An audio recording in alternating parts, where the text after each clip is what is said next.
Hello everyone, I welcome all of you on UGC net coach. मैं शिवानी आज आपको पढ़ाने वाली हूँ यूनिट 1 का फर्स्ट टॉपिक। ये हमारा फर्स्ट पार्ट है यूनिट 1 का। तो चलिए इसमें हम पढ़ेंगे data, information, knowledge and wisdom को। तो हम स्टार्ट करते हैं आज के पहले डायग्राम से। अगर इस डायग्राम को हम देखें तो इसमें सबसे पहले आपको डेटा मिलेगा, फिर ऊपर जाएंगे तो इसमें इंफॉर्मेशन मिलेगी, फिर इसमें ऊपर जाएंगे तो नॉलेज और लास्ट में हमें विजडम। तो ये हमारा क्या है, एक डायग्राम है इसका। इसको हम देखें, डेटा डेटा क्या है, कुछ ऐसी चीजें जो कलेक्ट करी है, हमने कलेक्ट की है, जिनको इस्तेमाल करके हम आगे इंफॉर्मेशन बनाएंगे। उस इंफॉर्मेशन को यानी कि उस जानकारी को यूज करके हमें ज्ञान प्राप्त होगा, यानी कि हमें नॉलेज मिलेगी। उस नॉलेज को या उस ज्ञान को हमें इस्तेमाल कैसे करना है, ये हमें विजडम आएगा। ओके, तो जब हम इस डायग्राम के ऊपर की तरफ जाते हैं तो जो डेटा है उसकी वैल्यू बढ़ती जाती है, और जब हम नीचे की तरफ आते हैं तो विजडम से नॉलेज, नॉलेज से इंफॉर्मेशन, इंफॉर्मेशन से डेटा, तो वैल्यू घटती जाती है। चलिए आगे देखते हैं। डेटा, ये जो है ये शब्द पहली बार यूज हुआ था 1640 में इंग्लिश लैंग्वेज में। डेटा डिराइव हुआ है लैटिन के वर्ड, लैटिन वर्ड है डेटा, प्लूरल फॉर्म में है वो भी, क्योंकि इसका सिंगुलर फॉर्म है डेटा का, डेटम। ये जो वर्ड है ये पहली बार यूज किया गया था 1946 में। ये यूज हुआ था transmissible and storable computer information में 1946 के अंदर। इसके बाद अगर हम देखें, जो टर्म है डेटा, इसमें इंक्लूड्स होते हैं हमारे फैक्ट्स होते हैं, फिगर्स होते हैं, लेटर्स होते हैं, वर्ड्स होते हैं, चार्ट्स, और इसी के साथ इसमें आता है ग्राफ, जो कि रिप्रेजेंट करता है एक आइडिया को, एक ऑब्जेक्ट को, या किसी चीज की कंडीशंस को। चलिए आगे देखते हैं। डेटा का प्रयोग पहली बार 1640 में हुआ अंग्रेजी भाषा में। लैटिन वर्ड डेटम से लिया गया है, जो कि डेटा जो है वो बहुवचन है डेटम का। डेटा शब्द का प्रयोग 1946 में संचारणी और भंडारण योग्य कंप्यूटर जानकारी के लिए किया गया था।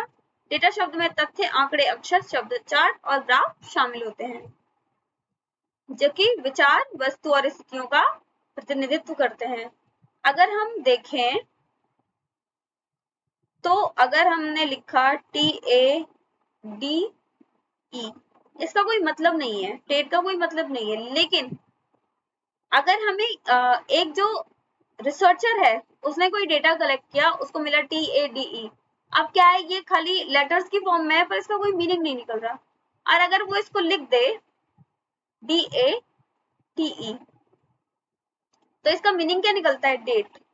डेट का मतलब तारीख, और अगर रिसर्चर अलग तरीके से रिसर्च कर रहा है तो इसका मतलब वो फल के रूप में भी ले सकता है, और एक डेट या तारीख के फॉर्म में भी ले सकता है। ये डिपेंड करता है रिसर्चर पे कि उसको जो डेटा मिला है उसका इस्तेमाल किस तरीके से, कौन सी इंफॉर्मेशन के लिए करना है। आगे देखते हैं, कुछ परिभाषाएं या कुछ बोले तो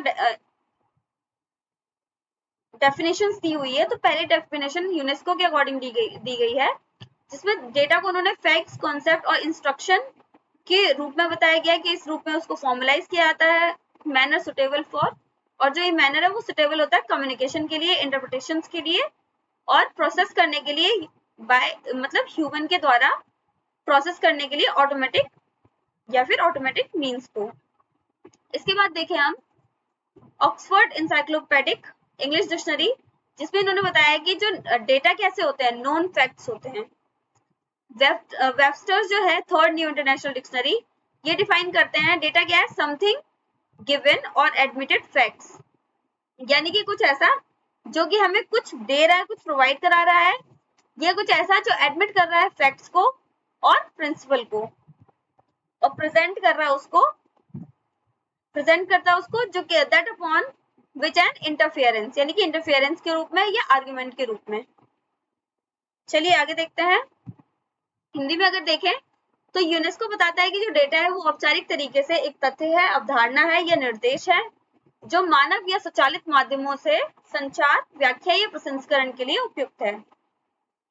ऑक्सफोर्ड इंसाइक्लोपीडिक इंग्लिश डिक्शनरी के अनुसार डेटा ज्ञात तथ्य हैं या वो चीजें हैं जिनका उपयोग हस्तक्षेप या गणना के आधार के रूप में किया जाता है। Webster third new international dictionary data को बताते हैं कि कुछ ऐसे दिए गए या स्वीकृत तथ्य या सिद्धांत दिए गए या प्रस्तुत किए गए जिस पर हस्तक्षेप या तर्क आधारित है या जिससे किसी भी प्रकार की एक आदर्श प्रणाली का निर्माण किया जाता है के रूप में परिभाषित करता है। चलिए आगे चलते हैं, डेटा के कुछ टाइप्स देखते हैं। इसमें आता है independent data, time independent data, time dependent data, primary data, quantitative data, qualitative data, nominal data और ऑर्डिनल डेटा। इसका हिंदी अनुवाद देखते हैं। डेटा के प्रकार हिंदी में देखें तो समय स्वतंत्र डेटा, समय पर निर्भर डेटा, प्राथमिक डेटा, मात्रात्मक डेटा, गुणात्मक डेटा, नाम मात्र डेटा, सामान्य डेटा। इसको हम आगे रिसर्च वाले टॉपिक में बहुत ही अच्छे से पढ़ेंगे। पर एक चीज ध्यान रखिएगा, ये जो आप यहाँ पर कुछ चीजें हिंदी में देख रहे हैं, आपको लगेगा इसका अनुवाद ठीक से नहीं हुआ है या ट्रांसलेट ठीक से नहीं हुआ है। तो देखिए, कुछ जब हम गूगल ट्रांसलेशन के थ्रू उसको ट्रांसलेट करते हैं तो उसका मीनिंग थोड़ा अलग आता है। तो अच्छा होगा कि अगर आप इसको किसी बुक या डिक्शनरी के थ्रू देखें या पढ़ें उसके हिंदी में। और ज्यादातर मैं आपको सजेस्ट करूंगी, आप कोशिश करिए कि आप इंग्लिश के वर्ड को या शब्दों को समझने का प्रयास कीजिए, क्योंकि पेपर में आपको वही काम आएगा सबसे ज्यादा। क्योंकि वो लोग भी पेपर में क्या करते हैं, गूगल ट्रांसलेशन के थ्रू देते हैं, जिसकी वजह से बच्चा फिर आगे जाके कंफ्यूज होता है। चलिए आगे देखते हैं। अगला हमारा इसका है इंफॉर्मेशन। इंफॉर्मेशन क्या है? ये डिराइव किया गया है लैटिन के वर्ब यानी कि क्रिया से, क्रिया इन्फॉर्मेयर से, जिसका मीनिंग होता है टू इन्फॉर्म। इन्फॉर्मेशन क्या है? लैटिन मीन, इसका मतलब होता है कॉन्सेप्ट और आइडिया।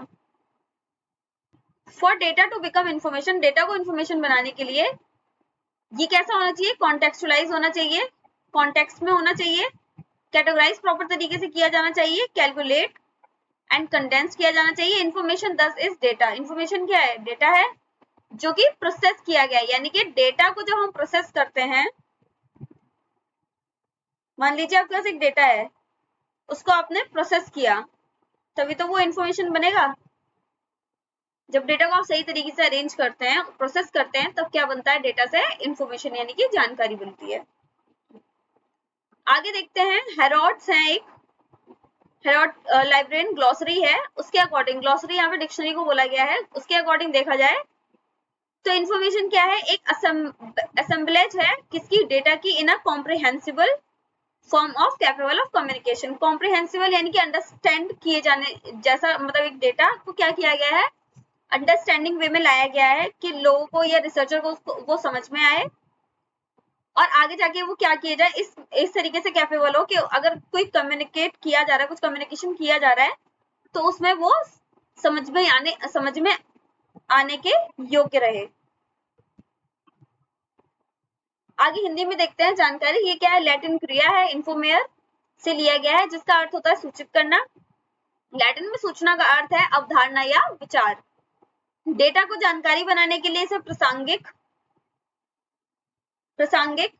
वर्गीकृत, गणना और संगणित किया जाना चाहिए। इस प्रकार सूचना वह डेटा है जिसे किसी विशिष्ट उद्देश्य के लिए प्रासंगिकता और अर्थ के साथ संसाधित किया जाता है।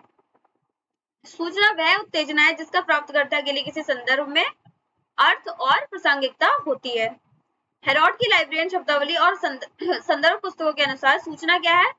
संचार में सक्षम, समझने योग्य रूप में डेटा का एक संयोजन है। चलिए आगे देखते हैं। इंफॉर्मेशन को और भी लोगों ने डिफाइन किया, जैसे स्टीवन ने डिफाइन किया इंफॉर्मेशन को।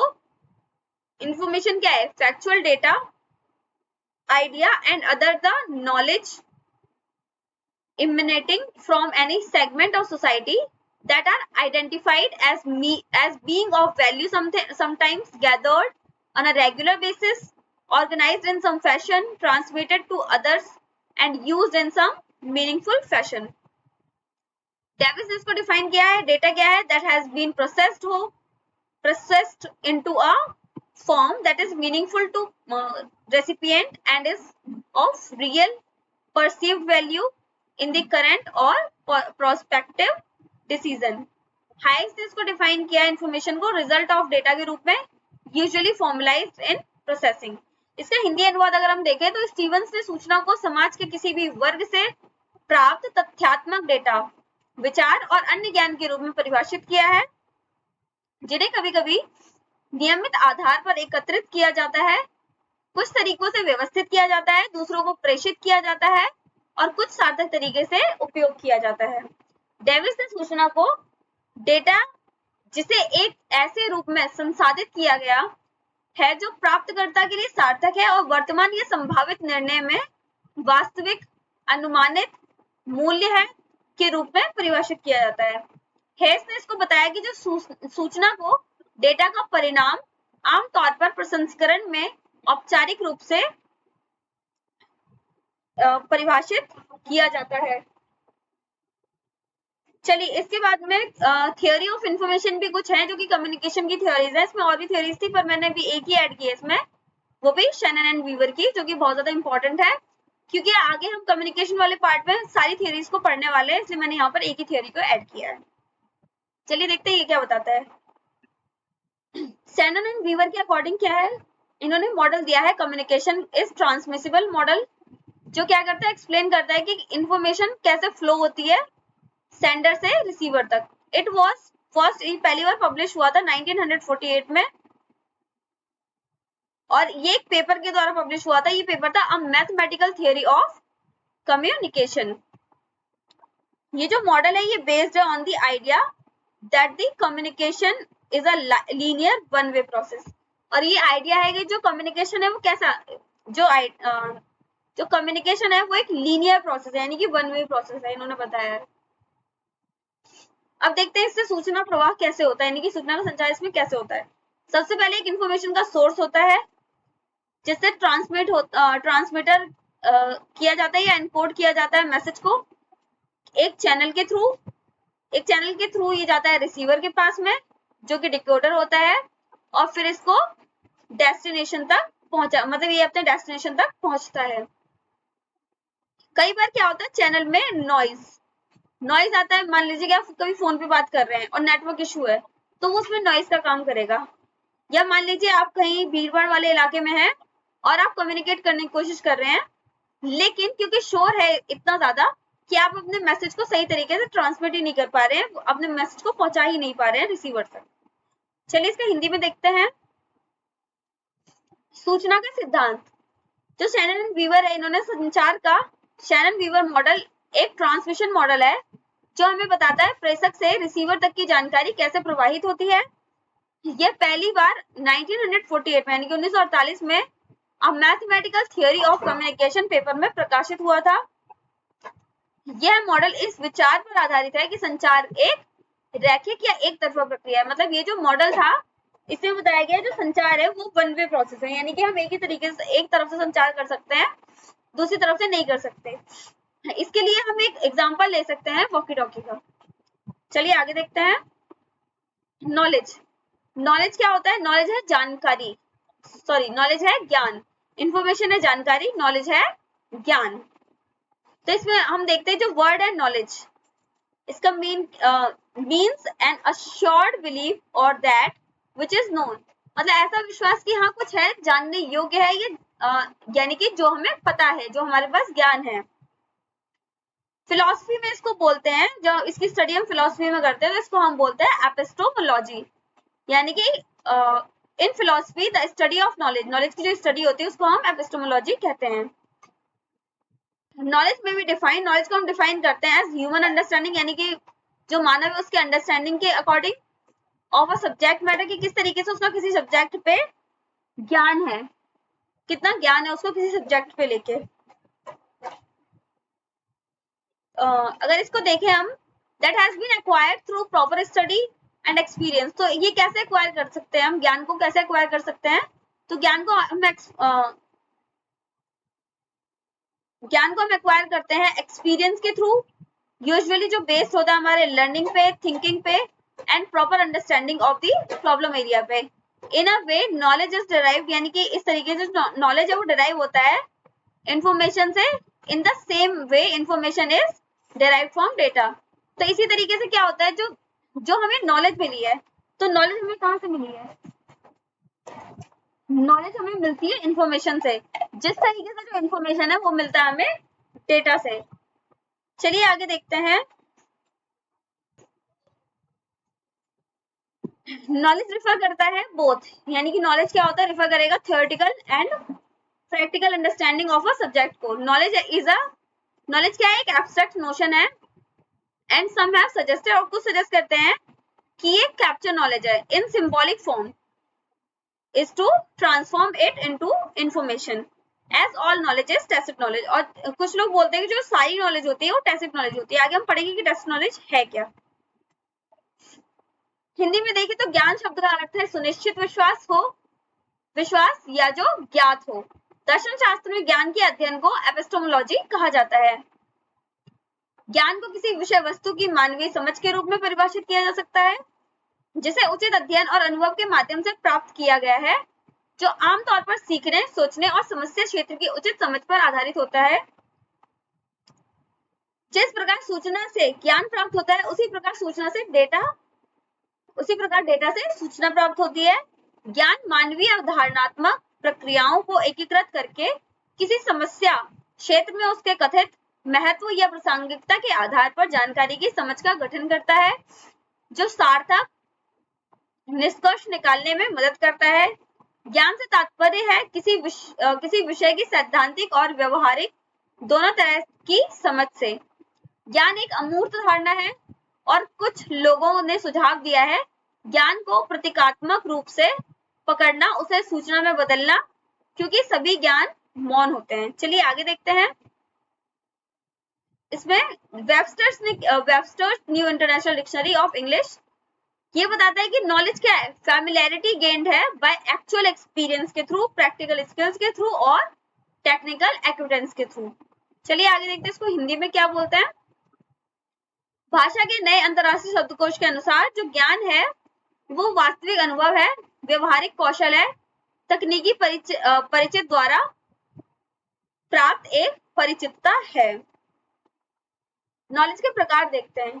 तो नॉलेज क्या है? जैसे प्रोसीजरल नॉलेज, ये रिप्रेजेंट करता है understanding of how to carry out a specific process, किस तरीके से स्पेसिफिक प्रोसेस को कैरी आउट किया जाए।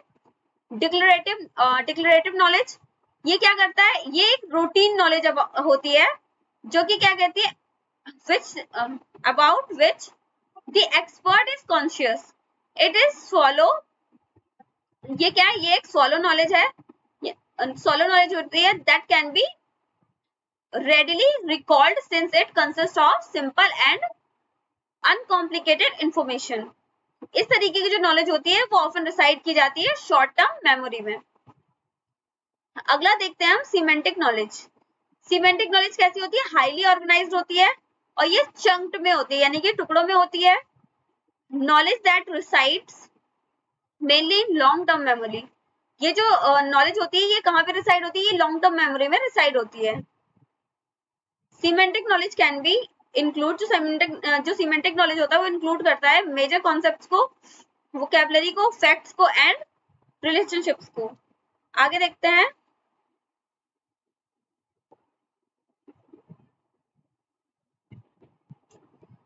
क्रियात्मक ज्ञान किसी विशिष्ट प्रक्रिया को कैसे पूरा किया जाए इसकी समझ का प्रतिनिधित्व करता है। घोषणात्मक ज्ञान, यह नियमित ज्ञान है जिसके बारे में विशेषज्ञ सचेत रहता है। यह उथला ज्ञान है जिसे आसानी से याद किया जा सकता है क्योंकि इसमें सरल जानकारी होती है। इस प्रकार का जो ज्ञान होता है वो अक्सर अल्पकालिक स्मृति में रहता है। अर्थ संबंधी ज्ञान क्या होता है? यह अत्यधिक व्यवस्थित खंडित ज्ञान है जो मुख्य रूप से दीर्घकालिक स्मृति में रहता है। शब्दार्थ ज्ञान में प्रमुख अवधारणाएं, शब्दावली, तथ्य और संबंध शामिल हो सकते हैं। इसी के साथ हम अगला देखते हैं एपिसोडिक नॉलेज। एपिसोडिक नॉलेज क्या होता है? एपिसोडिक नॉलेज में हम पढ़ते हैं कि ये रिप्रेजेंट करता है नॉलेज बेस्ड ऑन एपिसोड्स, जिसमें कि एक्सपेरिमेंटल इंफॉर्मेशन होती है। Each episode usually chunked in the long term memory, और जितने भी ये एपिसोड होते हैं ये यूजुअली चंक्ड यानी कि टुकड़ों में लॉन्ग टर्म मेमोरी में स्टोर किए जाते हैं। बाकी क्या, अगर हम दूसरे क्लासिफिकेशन देखें तो इसमें एक आता है टैसिट नॉलेज। टैसिट नॉलेज क्या होता है? ये यूजुअली हमें मिलता है किससे? ह्यूमन माइंड के थ्रू एक्सपीरियंस है। यानी कि मान लीजिए आपने स्टार्टिंग में लिखना सीखा होगा, तो क्या आप एकदम से कुछ लिखना सीख गए थे? नहीं सीखे थे ना। तो पहले आपने छोटी छोटी चीजों से, पहले आपने लाइन ड्रॉ करना सीखा, सर्कल ड्रॉ करना सीखा, इसी तरीके से आपने स्क्वायर ड्रॉ करना सीखा होगा, फिर आपने धीरे धीरे अल्फाबेट लिखने चालू किए होंगे। इस तरीके से आपने धीरे धीरे आपने एक्सपीरियंस के थ्रू सीखा। अब जो एक्सपीरियंस है आपका, टैसिट नॉलेज है, वो आप इजीली किसी को समझा नहीं सकते, या इजीली आप किसी को बता नहीं सकते उसको। मान लीजिए आपको किसी बच्चे को पढ़ाना है, तो आप क्या करेंगे? आप उसको लिखना सिखाएंगे, लेकिन क्या आप एकदम ही उसका अपना एक्सपीरियंस उसके माइंड में ऐड करके या डाल के आप क्या उसको ये बता सकते हैं कि हाँ ये चीज ऐसे ही करनी है? नहीं समझा सकते ना। ये एक्सपीरियंस के थ्रू आता है। जब बच्चा भी बार बार बनाएगा, लाइंस बनाएगा, सर्कल बनाएगा या ड्रॉ करेगा अलग अलग चीजें, इसके बाद ही वो लेटर्स वगैरह लिखना स्टार्ट करेगा। अगला है एक्सप्लिसिट नॉलेज। ये नॉलेज कोडिफाइड होता है, डिजिटाइज्ड होता है, डॉक्यूमेंट्स में होता है, बुक्स में होता है, रिपोर्ट्स में होता है, स्प्रेडशीट या मेमोस के थ्रू आपको मिल जाता है। यानी कि इस तरीके की नॉलेज है। मान लीजिए किसी ने बुक लिखी, तो उस बुक में जो भी ज्ञान की बातें होंगी, जब आप उनको पढ़ेंगे तो आपको ऑटोमेटिकली वो चीज समझ आएगी और आप उसको समझना और सीखना चालू कर देंगे। वो आपकी लर्निंग में, आपके दिमाग में सेट हो जाएगा, माइंड में सेट हो जाएगा। लेकिन टैसिट नॉलेज बिल्कुल भी ऐसी नहीं है। एक्सप्लिसिट नॉलेज को आप एक्सप्रेस कर सकते हैं, दूसरों को समझा सकते हैं। मान लीजिए आपने कोई बुक पढ़ी, उसमें जो आपने पढ़ा है वो आप दूसरों को समझा सकते हैं, लेकिन जो एक्सपीरियंस आपको हुआ है किसी चीज का, ड्राइविंग का या किसी भी चीज का, तो वो आप किसी को समझा नहीं सकते। वो आप खुद समझ सकते हैं, सामने वाला कोशिश करके जो सीखेगा उसके साथ जो उसको एक्सपीरियंस आएगा उसके थ्रू वो खुद समझेगा। यही चीज यहाँ पे हिंदी में दी गई। जो एपिसोडिक ज्ञान है वो क्या है? प्रयोगात्मक जानकारी पर आधारित होता है, ज्ञान का प्रतिनिधित्व करता है। प्रत्येक एपिसोड आमतौर पर दीर्घकालिक स्मृति में खंडित होते हैं। ज्ञान का एक अन्य वर्गीकरण है जिसमें मौन ज्ञान है, यानी कि टैसिट नॉलेज है। ये क्या है? ये वह ज्ञान है जो आमतौर पर अनुभव यानी कि एक्सपीरियंस के थ्रू हम समझते हैं, मानव मस्तिष्क में अंतर्निहित हो जाता है। स्पष्ट ज्ञान यानी कि जो एक्सप्लिसिट नॉलेज है वह ज्ञान है जिसे दस्तावेजों, पुस्तकों, रिपोर्टों, स्प्रेडशीट, मेमो आदि के संहिताबद्ध और डिजिटलीकृत किया जाता है। आगे हम देखते हैं जो इसका लास्ट पॉइंट है वो है विजडम। विजडम जो है वो DIKW हायरार्की में सबसे ऊपर आता है। जो विजडम है वो रिप्रेजेंट करता है कल्मिनेटिंग पॉइंट्स को, दैट इज हाईएस्ट लेवल, और ये सब इसका चरम बिंदु यानी कि हाईएस्ट लेवल है डेटा का। इसी के साथ अगर हम देखें तो विजडम को हम डिफाइन करते हैं इंटीग्रेटेड आउटलुक टुवर्ड्स लाइफ, यानी कि इंटीग्रेटेड आउटलुक के तौर पर हमारे जीवन को मतलब समझने या देखने की जो क्षमता होती है वो विजडम में सबसे ज्यादा होती है। इसके साथ देखिए an individual by having wisdom can evaluate the matter of life in an appropriate fashion and can try to reach a sound judgment। अब कोई क्या करेगा? कोई इंडिविजुअल है, कोई पर्सन है, उसको अपनी लाइफ से जो भी चीजें मिली होंगी, जो भी जानकारी मिली, ज्ञान मिला, उसको वो किस तरीके से विजडम यानी कि किस तरीके से बुद्धि में कन्वर्ट करेगा और उसको किस तरीके से सोचना समझना स्टार्ट करेगा। कॉबे ने बोला है जो विजडम है वो सजेस्ट करता है says perspective of on life, a sense of balance, a keen understanding of how the various parts and principles apply and relate to each other। यानी कि एक छोटा सा एग्जांपल लीजिए कि आपने कोई नया फोन खरीदा है, उसके फीचर्स आपको अच्छे से नहीं पता है, लेकिन आपने पहले जो उसके साथ में जो मैनुअल आता है कि किस तरीके से किस फोन को ऑपरेट करना है, उसको कैसे चलाएंगे, किस तरीके से क्या काम करेंगे, आप सबसे पहले उसको पढ़ते हैं, उसको देखते हैं, समझते हैं, तो आपको क्या मिलता है? एक जानकारी मिलती है। जानकारी से वो आपको ज्ञान में बदलता है कि अच्छा इस फोन में अगर हम ये करेंगे तो ये होगा। फिर इस तरीके से आपको विजडम आती है कि अच्छा हम इसको ऐसे भी यूज कर सकते हैं, हम इसमें ये काम भी कर सकते हैं। तो वो आपका क्या रहेगा? जो हायरार्की है जो हमारी DIKW की, उसमें जो चरम बिंदु है यानी कि हाईएस्ट लेवल है वो हमारा है विजडम। आगे देखते हैं इसको हिंदी में। DIKW पदानुक्रम में बुद्धि चरम बिंदु पर प्रतिनिधित्व करती है, यानी कि जो डेटा है जिस उच्चतम स्तर तक पहुंच सकता है वह ज्ञान है। सूचना और फिर ज्ञान में परिवर्तन सहित परिवर्तनों से गुजरने के बाद बुद्धि को जीवन के प्रति एक एकीकृत दृष्टिकोण के रूप में परिभाषित किया जा सकता है। एक व्यक्ति ज्ञान के द्वारा जीवन के मामलों पर उचित तरीके से मूल्यांकन कर सकता है और एक अच्छे निर्णय पर पहुंचने का प्रयास कर सकता है। कॉवे ने बोला है कि जो बुद्धि जीवन पर एक बुद्धिमान दृष्टिकोण, संतुलन की भावना, विभिन्न हिस्सों और सिद्धांतों को कैसे लागू करती है और एक दूसरे से संबंधित है। इसकी गहरी समझ या सुझाव देती है। यह निर्णय विवेक और समझ को गले लगाती है। यह एक एकता है या एकीकृत पूर्णता है। चलिए हम लास्ट इसको पढ़ने के बाद इसको समअप करेंगे। तो लास्ट में हम देखते हैं DIKW को एक साथ, और इसमें हम पढ़ते हैं कि TS एलियट ने इसके बारे में क्या कहा है। The data information knowledge wisdom hierarchy is a popular model. तो ये कैसा एक पॉपुलर मॉडल है फॉर क्लासिफाई ह्यूमन, यानी क्लासिफाई करने के लिए ह्यूमन अंडरस्टैंडिंग को in the perceptual and cognitive space में। Its origins to go back in the English poet TS Eliot, जो बोलते हैं where is the information lost in data, knowledge lost in information and wisdom lost in knowledge। अगर हम इसको hierarchy में रख के देखें तो जो इंफॉर्मेशन है वो कहाँ खोई हुई है, डेटा में, क्योंकि जब हमें हमारे पास डेटा होता है तब हम उससे जानकारी या इंफॉर्मेशन निकालते हैं। नॉलेज कहाँ लॉस्ट है, नॉलेज लॉस्ट है इंफॉर्मेशन में, यानी कि जो ज्ञान है वो कहाँ लॉस्ट, कहाँ छुपी हुई है, वो हमारी इंफॉर्मेशन यानी कि जानकारी में छुपी हुई है। और जो हमारी बुद्धि यानी कि जो हमारा विजडम है वो कहाँ पे खोया हुआ है, वो खोया हुआ है हमारे नॉलेज में यानी कि ज्ञान में। हिंदी में देखते हैं, डेटा, सूचना, ज्ञान, बुद्धि, ये पदानुक्रम अवधारणात्मक और संज्ञात्मक स्थान में मानव समझ को वर्गीकृत करने के लिए एक लोकप्रिय मॉडल है। इसकी उत्पत्ति अंग्रेजी कवि जो है TS एलियट ने बताया है कि जो डेटा है वो जानकारी, डेटा में जानकारी कहाँ खो गई है, सूचना में ज्ञान कहाँ खो गया है और ज्ञान में बुद्धि कहाँ खो गई है। तो ये जो है TS एलियट का ये जो DIKW की डेफिनेशन है, ये डायरेक्ट आपके एग्जाम में पूछी जाती है, चाहे कोई भी लाइब्रेरियन का एग्जाम हो। ये वाली जो डेफिनेशन है, कोट है, डेफिनेशन, इसको चाहे डेफिनेशन कहिए चाहे कोट कहिए, कोट कहिए वैसे इसको, क्योंकि इन्होंने कोट दिया था। ये इम्पोर्टेंट है आपके एग्जाम के लिए, चाहे किसी भी लाइब्रेरियन का एग्जाम होता है किसी भी फील्ड का, तो आपको ये कोट अक्सर पूछा जाता है।